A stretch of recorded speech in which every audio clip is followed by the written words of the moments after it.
तुलसी नामाष्टक स्तोत्र। वृंदावनी विश्वपूजिता विश्वपावनी पुष्पसारानंदिनी च तुलसी कृष्ण जीवनी। एतनामाष्टकं चैव स्तोत्रनामार्थ संयुतं यह पठेत् तां संपूज्यं सो भवमेघफलं लभेत। कार्तिक मास महात्म्य और कथा सुनने वाले सभी भक्तों का आज की कथा में हार्दिक स्वागत है। भगवान श्री हरि विष्णु और माँ लक्ष्मी की कृपा सदैव आप और आपके समस्त परिवार पर बनी रहे। 23 नवंबर 2023 आज है गुरुवार का दिन और आज है कार्तिक मास के शुक्ल पक्ष की एकादशी तिथि यानी कि देव उठनी एकादशी। तो आप सभी को देव उठनी एकादशी और तुलसी विवाह की मंगल शुभकामनाएं। और आज आप सुनने वाले हैं कार्तिक मास महात्म्य का 27वां अध्याय। और आज के अध्याय में आप सुनेंगे तुलसी विवाह और भीष्म पंचक व्रत की विधि। ब्रह्मा जी कहते हैं कि कार्तिक मास की शुक्ल पक्ष की नौमी तिथि को द्वापर युग का प्रारंभ हुआ है, इसलिए इस तिथि को नौमी से एकादशी तक मनुष्य शास्त्रोक्त विधि से तुलसी विवाह का उत्सव करे तो उसे कन्यादान के समान पुण्यफल की प्राप्ति होती है। पूर्व काल में कनक की पुत्री किशोरी ने भी एकादशी के दिन संध्या के समय तुलसी की वैवाहिक विधि संपन्न की थी। इससे वह वैधव्य दोष से मुक्त हो गई थी। अब तुलसी विवाह की विधि बतलाता हूँ, तुम ध्यान पूर्वक सुनो। 1 तोला स्वर्ण की भगवान विष्णु की प्रतिमा बनवाएं या फिर अपनी भक्ति के अनुसार आधे या चौथाई तोले की बनवाएं, अथवा यह भी न होने पर उसमें अन्य धातुओं के सम्मिश्रण से ही बनवाएं, मतलब दूसरी धातुएं मिलाकर, और फिर आप भगवान विष्णु की एक प्रतिमा बनवा लीजिए। फिर तुलसी और भगवान विष्णु की प्रतिमा में प्राण प्रतिष्ठा करके स्तुति आदि के द्वारा भगवान को निद्रा से जगावें। फिर पुरुष सूक्त से और षोडशोपचार से पूजा करें। फिर पहले देश काल स्मरण करके गणेश जी का पूजन करें। फिर पुण्याह वाचन करके वेद मंत्रों का उच्चारण करते हुए बाजे आदि की ध्वनि से भगवान विष्णु की प्रतिमा को तुलसी के निकट लाकर रख दें। प्रतिमा को सुंदर वस्त्रों से और अलंकारों से सजाए रहें और उसी समय भगवान का आवाहन इस मंत्र के द्वारा करें। आगच्छ भगवन् देव अर्चयिष्यामि केशव तुभ्यं दास्यामि तुलसीं सर्वकाम प्रदो भव। अर्थात हे भगवान केशव, आइए देव, मैं आपकी पूजा करूंगा, आपकी सेवा में तुलसी को समर्पित करूंगा, आप मेरे सब मनोरथों को पूर्ण करें। इस प्रकार आवाहन के बाद 3 बार अर्घ्य, पाद्य और विष्टर का उच्चारण करके इन्हें भी भगवान को समर्पित कर दें। तत्पश्चात कांसे के पात्र में दही, घी, मधु अर्थात शहद रखकर इसे कांसे के ढक्कन से ढककर भगवान को अर्पण करते हुए इस प्रकार प्रार्थना करें। हे वासुदेव, आपको नमस्कार है, यह मधुपर्क ग्रहण कीजिए। तब दोनों को अर्थात तुलसी और शालिग्राम को एक दूसरे के समक्ष रखकर मंगल पाठ करें। इस प्रकार गोधूली वेला में जब भगवान सूर्य कुछ दिखाई देते हैं तब कन्यादान का संकल्प करें और भगवान से यह प्रार्थना करें कि आदि, मध्य और अंत से रहित त्रिभुवन प्रतिपालक परमेश्वर इस तुलसी को आप विवाह की विधि से ग्रहण करें। यह पार्वती के बीज से प्रकट हुई हैं, वृंदावन की भस्म में स्थित रही हैं तथा आदि, मध्य और अंत में शून्य है। आपको तुलसी अत्यंत प्रिय है, अतः इसे मैं आपकी सेवा में अर्पित करता हूँ। मैंने जल के घड़ों से सींचकर और अन्य सभी प्रकार की सेवाएं करके अपनी पुत्री की भांति इसे पाला पोषा है और बढ़ाया है, और आपकी तुलसी आपको ही दे रहा हूँ। हे प्रभु, कृपा करके आप इसे ग्रहण करें। इस प्रकार तुलसी का दान करके फिर उन दोनों अर्थात तुलसी और विष्णु की पूजा करें। अगले दिन प्रातः काल में पुनः पूजा करें। अग्नि की स्थापना करके उसमें द्वादशाक्षर मंत्रों से खीर, घी, मधु और तिल मिश्रित द्रव्य की 108 आहुतियाँ दें। आप चाहें तो आचार्य से होम की शेष पूजा पूरी करवा सकते हैं। तब भगवान से प्रार्थना करके कहें, हे प्रभु, आपकी प्रसन्नता के लिए मैंने यह व्रत किया, इसमें जो कमी रह गई हो वो आपके प्रसाद से पूर्णता को प्राप्त हो जाए। अब आप तुलसी के साथ वैकुंठ धाम में पधारें। आप मेरे द्वारा की गई पूजा से सदा संतुष्ट रहकर मुझे कृतार्थ करें। इस प्रकार व्यक्ति तुलसी विवाह का पारायण करके भोजन करे और भोजन के बाद तुलसी के स्वतः गिरे हुए पत्तों को खाकर सब पापों से मुक्त होकर भगवान के धाम को प्राप्त होता है। भोजन में आंवला और बेर का फल खाने से उच्छिष्ट दोष मिट जाता है। और अब आप सुनेंगे भीष्म पंचक व्रत की विधि और महिमा। ब्रह्मा जी कहते हैं, कार्तिक मास के शुक्ल पक्ष की एकादशी से पूर्णिमा तक इस भीष्म पंचक व्रत को किया जाता है। इस विषय में पौराणिक कथा इस प्रकार है। महाभारत के युद्ध में बाणशैया पर सोए हुए महात्मा भीष्म ने जब राजधर्म, मोक्ष धर्म और दान धर्म का वर्णन किया तो उसे श्री कृष्ण सहित पांडवों ने भी सुना। उसे सुनकर प्रसन्न होकर भगवान श्री कृष्ण ने कहा, भीष्म तुम धन्य हो, धन्य हो। तुमने धर्म का स्वरूप हमको अच्छी तरह से सुनाया है। कार्तिक मास की एकादशी को तुमने जल पाने की याचना की और अर्जुन ने बाण से पृथ्वी को वेद कर गंगा जल प्रस्तुत किया, जिससे तुम्हारे तन, मन और प्राण संतुष्ट हो गए। अतः आज से लेकर पूर्णिमा तक तुम्हें सब लोग अर्घ्यदान से तृप्त करें और मुझको प्रसन्न करने वाले इस भीष्म पंचक नामक व्रत का पालन प्रतिवर्ष करते रहें। अतः निम्न व्रत को सत्य भाव से पढ़कर महात्मा भीष्म के लिए तर्पण करना चाहिए। यह भीष्म तर्पण प्रतिवर्ष करना सभी वर्णों के लिए श्रेयस्कर है। तर्पण करने से पहले इस प्रकार से प्रार्थना करें, आजन्म ब्रह्मचर्य का पालन करने वाले परम पवित्र सत्यव्रत पारायण गंगानंदन महात्मा भीष्म को मैं अर्घ्य देता हूँ, जिनका व्याघ्रपद गोत्र है और सांकृत प्रवर है। उन पुत्र रहित भीष्म वर्मा को मैं जल देता हूँ। वसुओं के अवतार शांतनु के पुत्र आजन्म ब्रह्मचारी भीष्म को मैं अर्घ्य देता हूँ। जो मनुष्य पुत्र की कामना से स्त्री सहित भीष्म पंचक व्रत का पालन करता हुआ तर्पण और अर्घ्य देता है, वह 1 वर्ष के भीतर ही पुत्र प्राप्त करता है, इसमें कोई संशय नहीं है। यह महापुण्य व्रत महापातकों का नाश करने वाला है। अतः प्रत्येक भारतीय को प्रयत्नपूर्वक इसका अनुष्ठान अवश्य करना चाहिए। जो मनुष्य इस प्रकार से भीष्म जी के लिए अर्घ्यदान करता है, वह मोक्ष का भागी बनता है। अर्घ्य देने के उपरांत पंचगव्य सुगंधित चंदन के जल, उत्तम गंध और कुमकुम के द्वारा भक्तिपूर्वक सर्व पापाहारी श्रीहरि का पूजन करें। 5 दिनों तक भगवान श्रीहरि के समीप अखंड दीपक जलाता रहे। फिर देवाधिदेव भगवान के लिए उत्तम नैवेद्य निवेदन करें। पूजा अर्चना और ध्यान नमस्कार के पश्चात ओम नमो भगवते वासुदेवाय इस मंत्र का 108 बार जाप करें। प्रतिदिन प्रातः और सायं संध्या वंदन करके पूर्ववत 108 बार मंत्र जप करके भूमि पर शयन करें। बुद्धिमान पुरुष ब्रह्मचर्य का पालन करते हुए पापपूर्ण विचार मन में न लाएं। शाकाहार करें अथवा मुनियों से प्राप्त अन्न से निर्वाह करते हुए सदा विष्णु पूजन में तत्पर रहें। विधवाओं को मोक्ष सुख की कामना से यह व्रत करना चाहिए। पूर्णमासी आने पर ब्राह्मणों को भोजन कराएं और बछड़े सहित गौ का दान करें। इस प्रकार भली भांति विधि विधान से व्रत को समाप्त करें। एकादशी से पूर्णिमा तक 5 दिनों का भीष्म पंचक व्रत समस्त भूमंडल में प्रसिद्ध है। अन्न ग्रहण करने वालों के लिए ये व्रत नहीं है, क्योंकि इन 5 दिनों में अन्न का निषेध है, अर्थात अन्न का सेवन नहीं करना है। इस व्रत का पालन करने से भगवान विष्णु सदैव शुभ फल प्रदान करते हैं। भीष्म पंचक व्रत की महिमा का उल्लेख पद्म पुराण में भी है। एकादशी से लेकर पूर्णिमा तक लगातार 5 दिनों में भगवान के समीप रात दिन दीपक जलाए रखें। प्रतिदिन 108 बार ओम नमो भगवते वासुदेवाय नमः इस मंत्र का जप करें। प्रतिदिन सायंकाल में संध्योपासना करके जप करते हुए व्रत पालन पूर्वक पृथ्वी पर शयन करें और एकादशी से भगवान विष्णु का पूजन करके उपवास रखें। फिर द्वादशी को व्रती पुरुष भूमि पर बैठकर मंत्रोच्चारण के साथ गोमूत्र का पान करें। त्रयोदशी को दूध पीकर रहें। चतुर्दशी को दही का भोजन करें। इस प्रकार से शरीर की शुद्धि के लिए 4 दिनों तक व्रत करके 5वें दिन स्नान के पश्चात भगवान केशव की पूजा करें और भक्ति भाव से ब्राह्मणों को भोजन कराकर उन्हें दक्षिणा दें। शाकाहार से निर्वाह करते हुए श्री कृष्ण के पूजन में संलग्न रहें। इसके बाद रात्रि में पंचगव्य पान करके उसके बाद अन्न ग्रहण करें। इस प्रकार भली भांति व्रत करने से मनुष्य को शास्त्रोक्त फल की प्राप्ति होती है।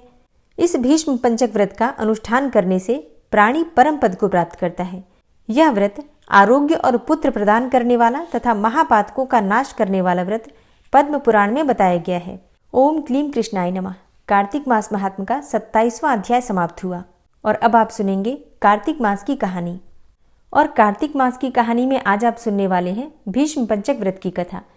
एक समय राजा परीक्षित ने महात्मा व्यास जी से पूछा, हे भगवान, हमें कार्तिक मास की कथा आपने सुनाई, लेकिन एकादशी से लेकर पूर्णिमा तक इन 5 दिनों को भीष्म पंचक क्यों कहा जाता है, इस संबंध में हम आपसे जानना चाहते हैं। और इन 5 दिनों के व्रत करने वाले को क्या लाभ होता है, ये भी हमें कृपा करके बतलाइए। महात्मा व्यास जी ने कहा, हे परीक्षित सुनो, कुछ समय पहले कानपुर में बहुत ही निर्धन सोमेश्वर नाम का एक ब्राह्मण रहता था। उसका शरीर बहुत ही कमजोर था, परंतु वह भगवान विष्णु का भक्त था।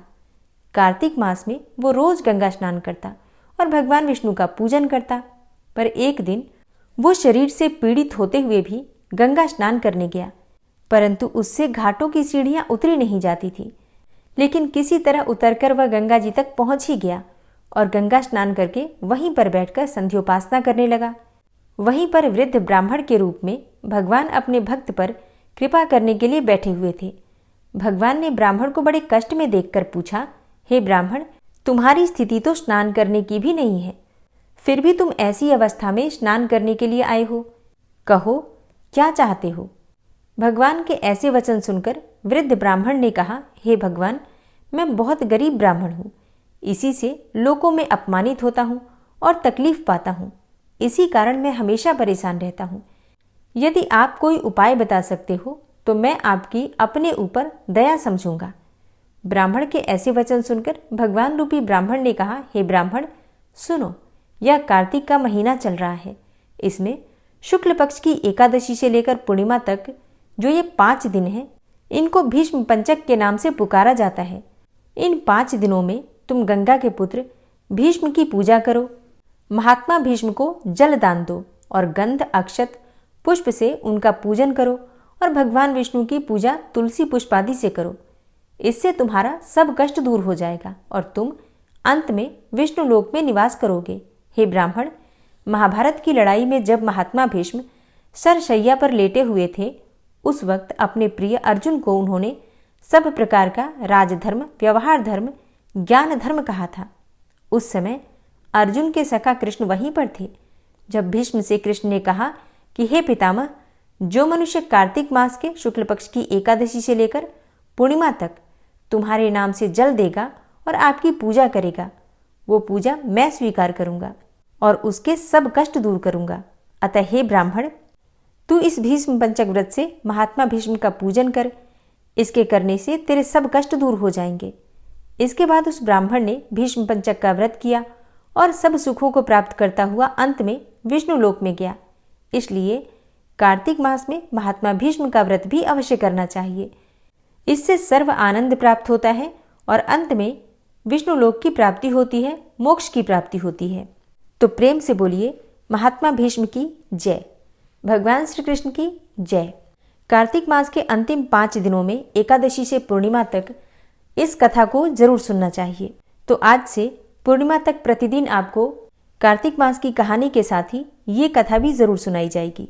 और अब आप सुनेंगे विष्णु सहस्त्रनाम का पाठ।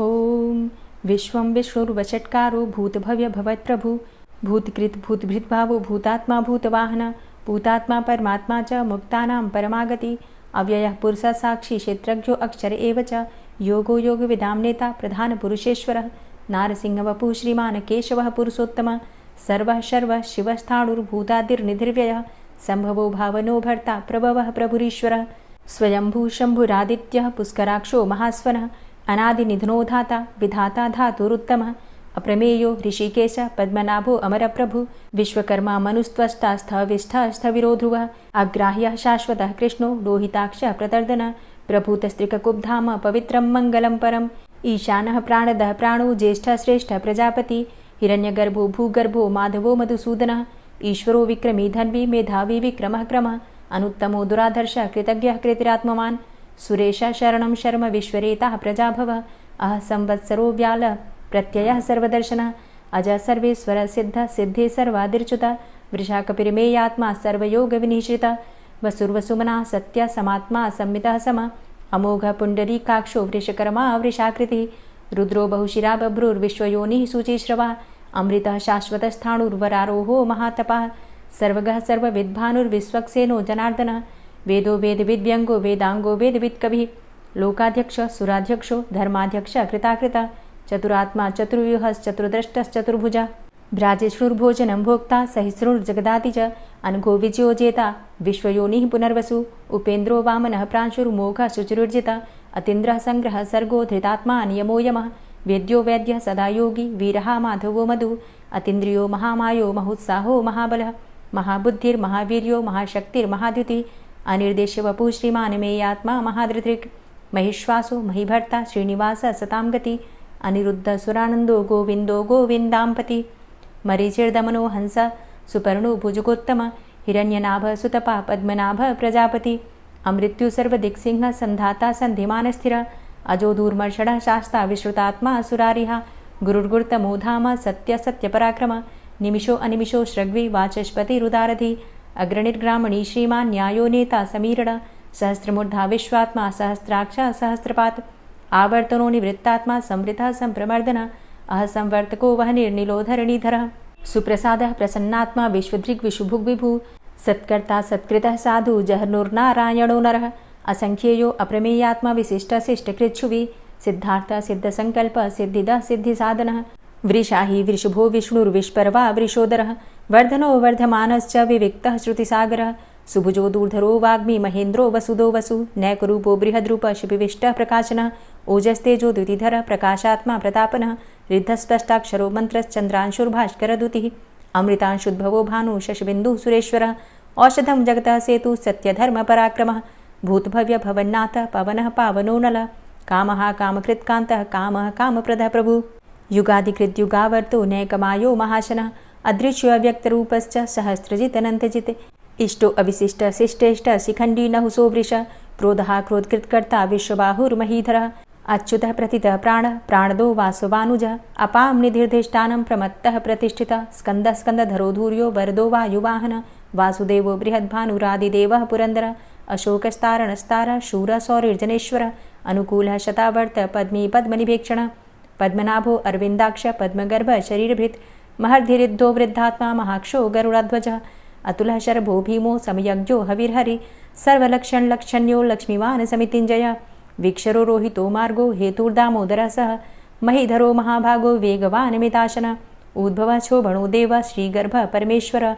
करणं कारणं कर्ता विकर्ता गहनो गुहः व्यवसायो व्यवस्थान संस्थान स्थानदो ध्रुवः परर्थी परमस्पस्तुष्ट पुष्ट सुभेक्षणः रामो विरामो विरजो मार्गो नेयो नयोनयः वीरः शक्तिमतां श्रेष्ठो धर्मो धर्मविदुत्तमः वैकुण्ठः पुरुषः प्राणः प्राणदः प्रणवः पृथु हिरण्यगर्भः शत्रुघ्नो व्याप्तो वायुरुधोक्षजः ऋतुः सुदर्शनः कालः परमेष्ठी परिग्रहः उग्रः संवत्सरो दक्षो विश्रामो विश्वदक्षिणः विस्तारः स्थावरस्थाणु प्रमाणं बीजमव्ययम् अर्थो अनर्थो महाकोशो महाभोगो महाधनः अनिर्विण्णः स्थविष्टोऽभू धर्मयुपो महामखः नक्षत्रनेमिर्नक्षत्री क्षमा चामः समीहनः यज्ञ इज्यो महेज्यश्च क्रतुसत्रं सतां गतिः सर्वदर्शी विमुक्तात्मा सर्वज्ञो ज्ञानमुत्तमं सुव्रतः सुमुखः सुष्मा सुघोषः सुखदः सुहृतः मनोहरो जित्क्रोधो वीरबाहुर्विदारणः स्वापनः स्ववसो व्यापी नैकात्मा नैककर्मकृत् वत्सरो वत्सलो वत्सी रत्नगर्भो धनेश्वरः धर्मगुप्त धर्मकृद्धर्मी सदसक्षरमक्षरम् अविज्ञाता सहस्रांशुर्विधाता कृतलक्षणः गभस्तिनेमिः सत्त्वस्थः सिंहो भूतमहेश्वरः आदिदेवो महादेवो देवेशो देवभृद्गुरुः उत्तरो गोपतिर्गोप्ता ज्ञानगम्यः पुरातनः शरीरभूतभृद्भोक्ता कपीन्द्रो भूरि दक्षिणः सोमपो अमृतपः सोमः पुरुजित पुरुषोत्तमः विनयोजयः सत्यसन्धो दाशाः सात्वताम्पतिः जीवो विनयिता साक्षी मुकुन्दो अमितविक्रमः अम्भो निद्रणन्तात्मा महोदधीशयोऽन्तकः अजो महारः स्वाभाव्यो जितामित्रः प्रमोदनः आनन्दो नन्दनो नन्दः सत्यधर्मा त्रिविक्रमः महर्षि कपिलाचार्यः कृतज्ञो मेदिनीपतिः त्रिपदस्त्रिदशाध्यक्षो महाशृङ्गः कृतान्तकृत् महावराहो गोविन्दः सुखेणः कनकाङ्गदी गुह्यो गभीरो गहनो गुप्तश्चक्रगदाधरः वेधा स्वाङ्गो अजितः कृष्णो दृढः सङ्कर्षणोच्युतः वरुणो वारुणो वृक्षः पुष्कराक्षो महामनाः भगवान् भगानन्दी वनमाली हलायुधः आदित्यो ज्योतिरादित्यः सहिष्णुर्गतिसत्तमः सुधन्वाखण्डपरशुर्दारुणो द्रविडप्रदः दिविस्त्रिक्सरदृग्व्यासो वाचस्पतिर्योनिजः त्रिसामासामगः साम निर्वाणं भेषजम्भिषक् सन्न्यासकृच्छमः शान्तो निष्ठा शान्तिः परायणं शुभाङ्गः शान्तिदस्रष्टा कुमुदः कुवलेशयः गोहितो गोपतिर्गोप्ता वृषभाक्षो वृषप्रियः अनिवर्ति निवृतात्मा संक्षेप्ता चेमकृच्छिवः श्रीवत्सवक्षा श्रीवास श्रीपति श्रीमतांबर श्रीद श्रीश श्रीनिवास श्रीनिधि श्रीविभावन श्रीधर श्रीकर श्रेय श्रीमान लोकत्रयाश्रय स्वक्ष स्वंग शतानंदो नंदिर्ज्योतिर्गणेश्वर विजितात्मा विधेयात्मा सत्कीर्तिश्छिन्न संशय उदीर्ण सर्वतक्षसुर निशा शाश्वत स्थिर भूषयो भूषणो भूतिर्विशोकः शोकनाशन अर्चिष्मानर्चितः कुंभो विशुद्धात्मा विशोधन अनिरुद्धो अप्रतिरथ प्रद्युम्नो अमित विक्रमः कालिनेमि निहावीर शौरी सूर्यजनेश्वर त्रिलोकात्मा त्रिलोकेशः केशवः केशिहारी कामदेवः कामपालः कामीकान्तः कृतागमः अनिर्देशव पुर्विष्णोर्वीरो अनन्तो धनञ्जयः ब्रह्मण्यो ब्रह्मकृद्ब्रह्मा ब्रह्म ब्रह्म विवर्धन ब्रह्मविद् ब्राह्मणे ब्रह्मी ब्रह्मज्ञो ब्राह्मण प्रियः महाक्रमो महाकर्मा महातेजा महुरगः महाक्रतुर्महायज्वा महायज्ञो महाहवि स्तव्यः स्तव प्रियः स्तोत्रं स्तुतिस्तोतारण प्रियः पूर्णः पुरैता पुण्य पुण्यकीर्तिर्नामयः मनोजवस्तीर्थकरो वसुरेता वसुप्रद वसुप्रदो वासुदेव वसुर्वसुमनाहवि सद्गतिः सत्कीर्तिः सत्ता सद्भूति सत्परायणः शूरसेनो यदुश्रेष्ठः सन्निवासः सुयामुनः भूतावासो वासुदेवः सर्वासु निलयोनलः दर्पः दर्पदो दृप्तो दूढरोथा पराजितः विश्वमूर्तिर्महामूर्तिर्दीप्तमूर्तिर्मूर्तिमान् अनेकमूर्तिरव्यक्तः शतमूर्तिः शताननः एको नैकः सवः किं यत्तत्पदमनुत्तमं लोकबन्धुर्लोकनाथो माधवो भक्तवत्सलः सुवर्णवर्णो हेमाङ्गो वराङ्गश्चन्दनाङ्गदी वीरः विषमः शून्यो घृताशीरचलश्चलः अमानीमानदोमान्यो लोकस्वामी त्रिलोकदृक् सुमेधा मेधजो धन्यः सत्यमेधाधराधरः तेजोवृषः द्वितिधरः सर्वशस्त्रभृताम्बरः प्रग्रहो निग्रहो व्यग्रो नैकशृङ्गो गदाग्रजः चतुर्मूर्तिश्चतुर्बाहुश्चतुर्व्यूहश्चतुर्गति चतुरात्मा चतुर्भावश्चतुर्वेदविदेकपात् समावर्तो अनिवृतात्मा दुर्जयो दुरतिक्रम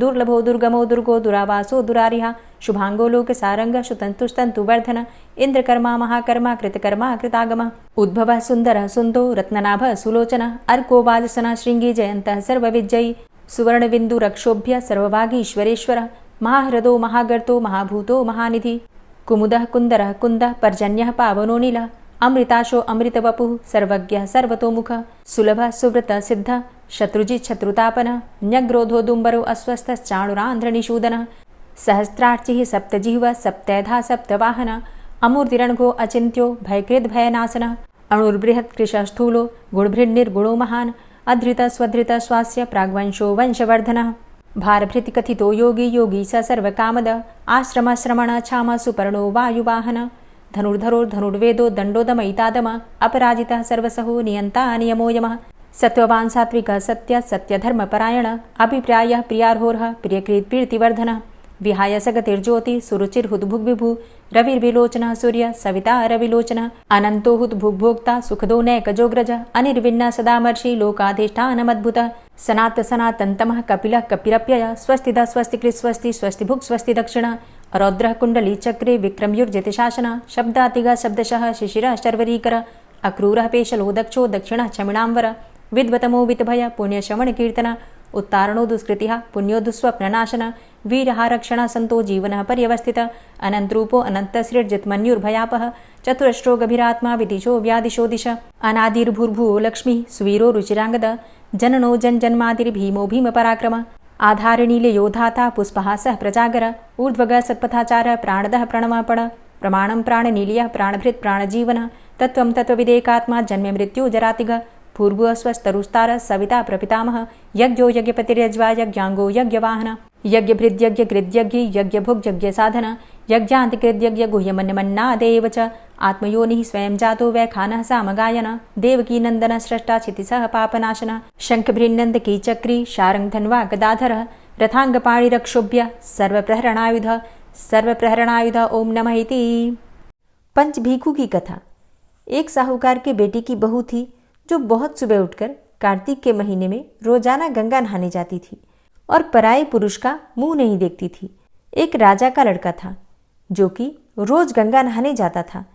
जब भी वो गंगा नहाने जाता और सोचता कि मैं इतनी सुबह नहाने आता हूँ फिर भी मेरे से पहले कौन नहा लेता है। 5 दिन कार्तिक के रह गए। अब कार्तिक मास के 5 दिन रह गए।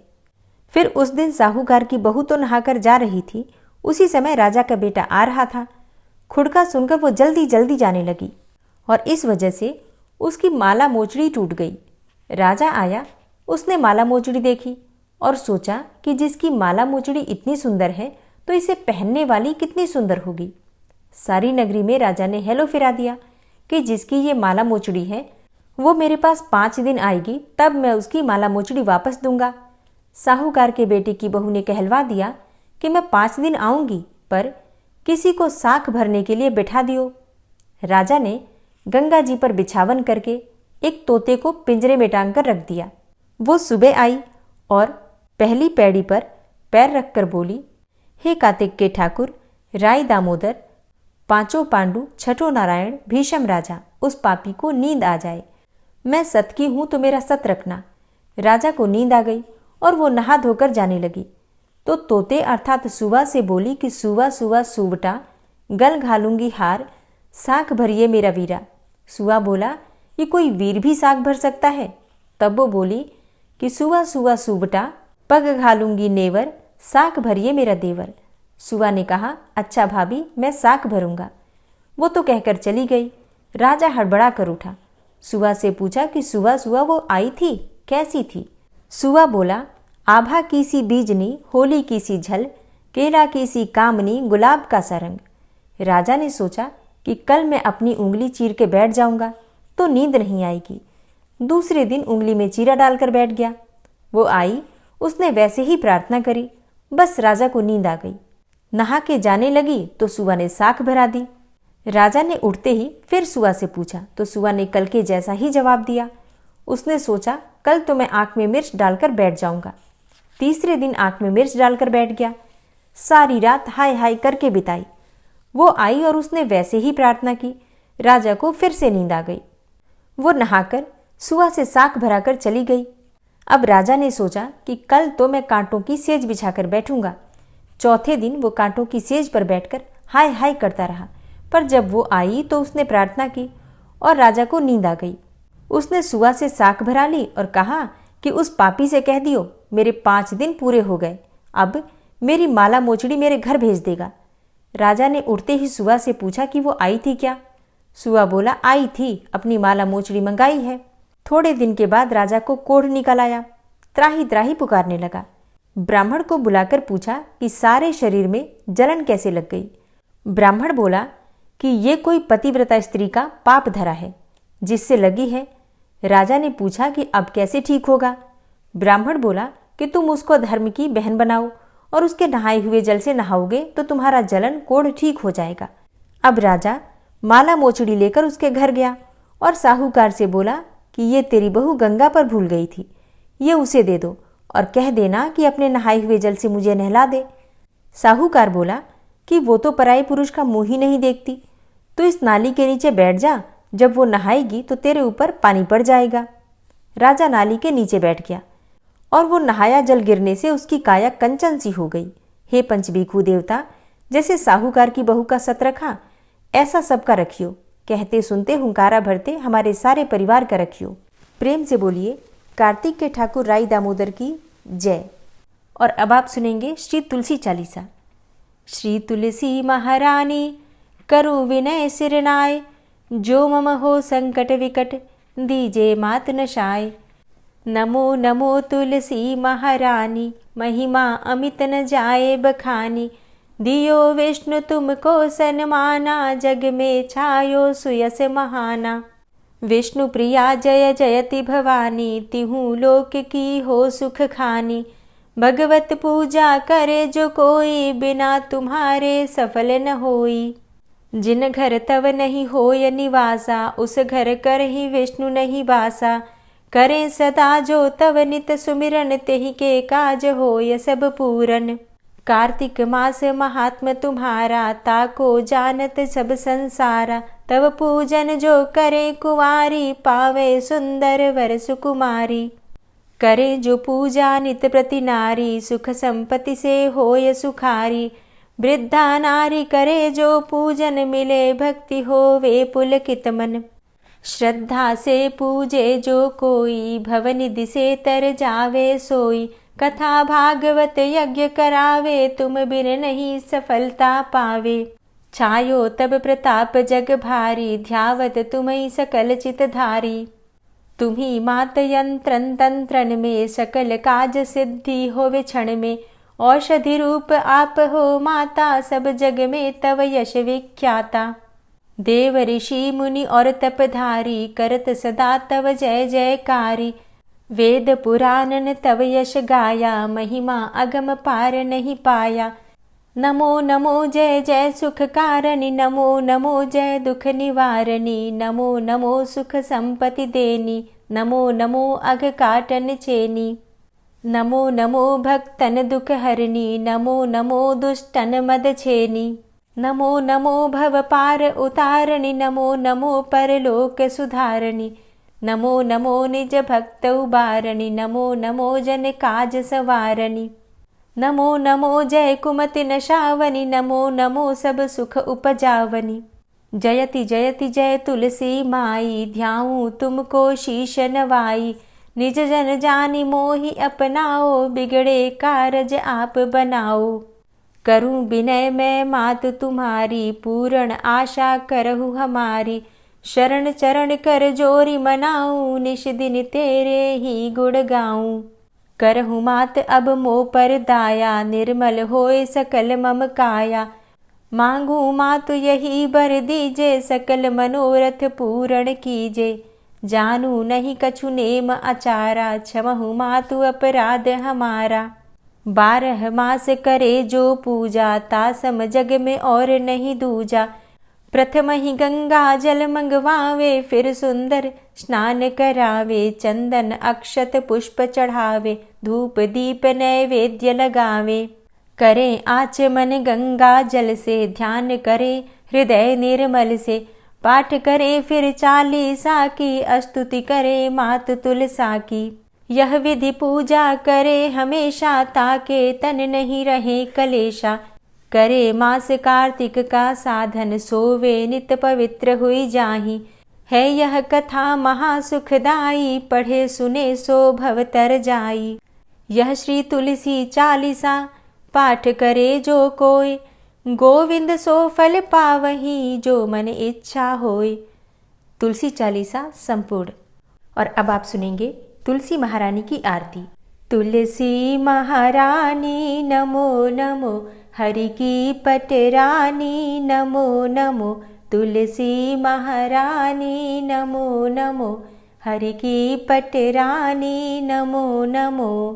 धन्य तुलसी पूर्ण तप कीनो धन्य तुलसी पूर्ण तप कीनो। शालिग्राम की बनी पटरानी नमो नमो। तुलसी महारानी नमो नमो हरि की पटरानी नमो नमो। जाके पत्र मंजरी कोमल जाके पत्र मंजरी कोमल। श्रीपति कमल चरण लपटानी नमो नमो हरि की पटरानी नमो नमो। तुलसी महारानी नमो नमो। धूप दीप नैवेद्य आरती धूप दीप नैवेद्य आरती। पुष्पन की वर्षा बरसानी नमो नमो हरि की पटरानी नमो नमो। तुलसा महारानी नमो नमो। 56 भोग 36 व्यंजन 56 भोग 36 व्यंजन। बिन तुलसा हरि एक न मानी नमो नमो। तुलसी महारानी नमो नमो हरि की पटरानी नमो नमो। सभी सखी मैया तेरो यश गावे सभी सखी मैया तेरो यश गावे। भक्ति दान दीजे महारानी नमो नमो। तुलसा महारानी नमो नमो हरि की पटरानी नमो नमो। नमो नमो तुलसा महारानी नमो नमो तुलसी महारानी। तुलसी महारानी नमो नमो हरि की पटरानी नमो नमो। तुलसी महारानी नमो नमो हरि की पटरानी नमो नमो। प्रेम से बोलिए तुलसी मैया की जय। कार्तिक के ठाकुर राई दामोदर की जय। जय जय श्री कृष्णा जय श्री राधे।